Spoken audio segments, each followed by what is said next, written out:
The manna and the quails. Exodus chapter 16. The whole Israelite community moved from Elim to the Sin desert. It was on the 15th day of the second month after they had escaped from Egypt. In the desert, the whole community complained to Moses and Aaron.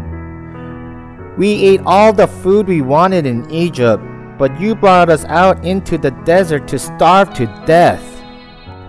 The Lord heard the grumbling and spoke to Moses. "In the evening they will eat meat, and in the morning they will be filled with bread. Then they will know that I am the Lord, their God."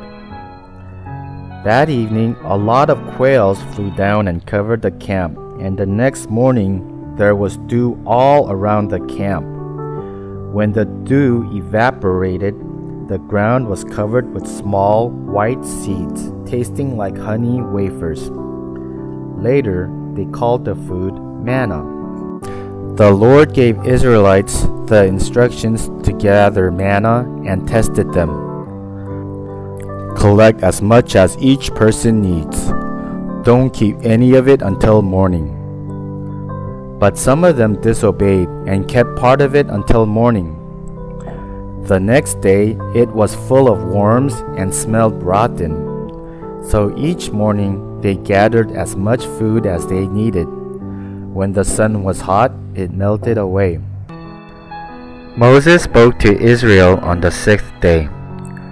"Tomorrow is a day of rest, a holy Sabbath to the Lord.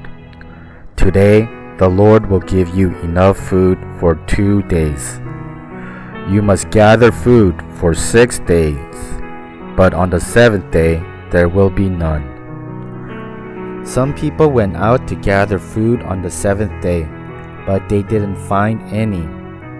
God was upset and said, "How long will you disobey me? Remember, I gave you the Sabbath." So they rested on the Sabbath. God ordered them to save some manna for future generations to show how he protected Israel in the desert. So Aaron put some manna in a jar and stored it in the place of worship. The Israelites ate manna for 40 years until they reached the border of Canaan.